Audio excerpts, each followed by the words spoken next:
আসসালামু আলাইকুম, কেমন আছেন সবাই? আশা করি আমার প্রিয় ভাই বোন শুভাকাঙ্ক্ষী আপনারা যে যেখানে আছেন আল্লাহর রহমতে সবাই ভালো আছেন, সুস্থ আছেন। যাই হোক, আমিও আমার পরিবারের সবাইকে নিয়ে আলহামদুলিল্লাহ আল্লাহ পাকের অশেষ মেহেরবানিতে ভালো আছি। নিত্যদিনে কিন্তু আমরা কোনো না কোনো কাজ নিয়ে ব্যস্ত থাকি, তো সংসারে কাজের কোনো শেষ নেই। দেখতেই পাচ্ছেন আমি কতগুলো আদা ছিলে নিয়েছি। এই কাজগুলো রাতেই করে রেখেছি। হাঁটতে গিয়েছিলাম, হাঁটা থেকে এসে কিন্তু আমি নামাজ পড়েই কিন্তু হাঁটতে যাই, এশার নামাজ পড়ে। কোনো সময় আবার এই হাঁটা থেকে এসে এশার নামাজ পড়ি।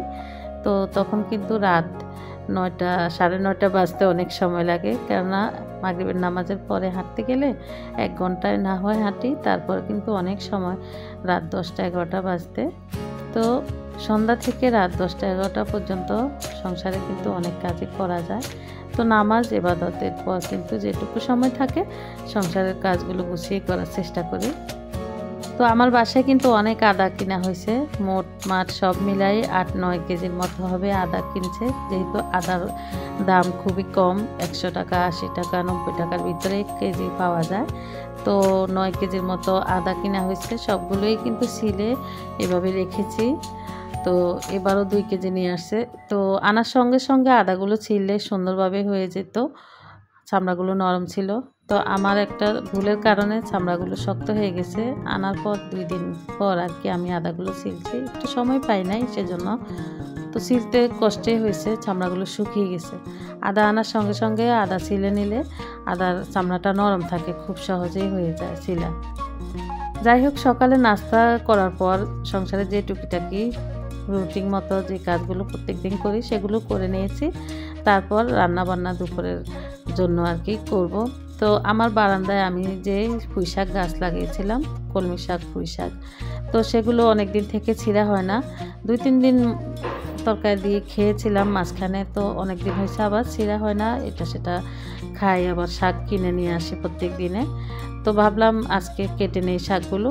তো অল্প 2-3 টুকরা মাছ দিয়ে শাকগুলো আলু দিয়ে রান্না করছি। আর এখানে মুরগির মাংসের সাথে অ্যাঙ্কার ডাল দিয়ে আর কি সব মশলা এভাবে হাতে মাখিয়ে, সব কিছু এভাবে হাতে মাখিয়ে আর কি রাইস কুকারে রান্না বসিয়ে দিব। রাইস কুকারে রাইস রান্না করে এভাবে ডাল আর মাংস দিয়ে রান্না করতেছি। আর এমনি ভাত রান্না করে ফেলছি চুলায়।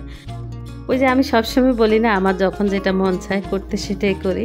তো ডালটা এভাবে রান্না করতেছি, তা না হলে কিন্তু সবসময় আমি প্রেসার কুকারে ডাল রান্না করি, তাড়াতাড়ি হয়ে যায়। তো আজকে ভাবলাম এভাবে রান্না করি, দেখি কেমন লাগে।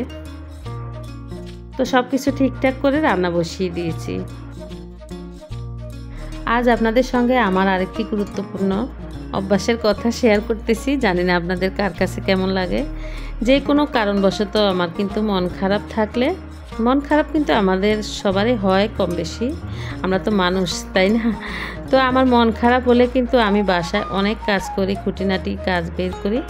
আর আল্লাহর ইবাদত তো করি সবসময় মনোযোগ দিয়ে।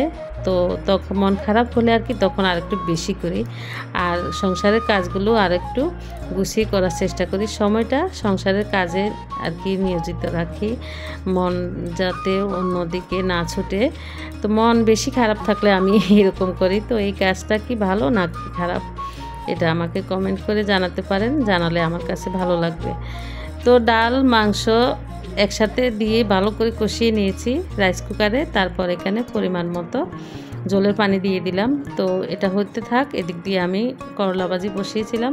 ফ্রিজ খুলে দেখি 2-3টা করলা ছিল, তো নষ্ট হয়ে যাবে আর কি, তো সেজন্য এই করলাগুলো এইভাবে ভাজি করে নিয়েছি। খুবই অল্প সময়ে হয়ে গেছে, তো আসলে রেখে দিলে পচে যেত, পালা যেত, তো না ফেলে দিয়ে এভাবে রান্না করে নিয়েছি। তো এখানে আমার রাইস কুকারে সুন্দর মতো ডালটাও রান্না হয়ে গেছে। এরই ফাঁকে আমি গোসল নামাজ করে আদায় করলাম, তারপর ভাত খেতে চলে আসছি। সকালে অল্প একটু নাস্তা খেয়েছি, সেজন্য বেশি খিদে পেয়েছে, তাড়াতাড়ি খেতে বসে গেলাম। তো ভিডিওটি এ পর্যন্তই। সবাই ভালো থাকবেন, সুস্থ থাকবেন। আল্লাহ হাফেজ। আসসালামু আলাইকুম।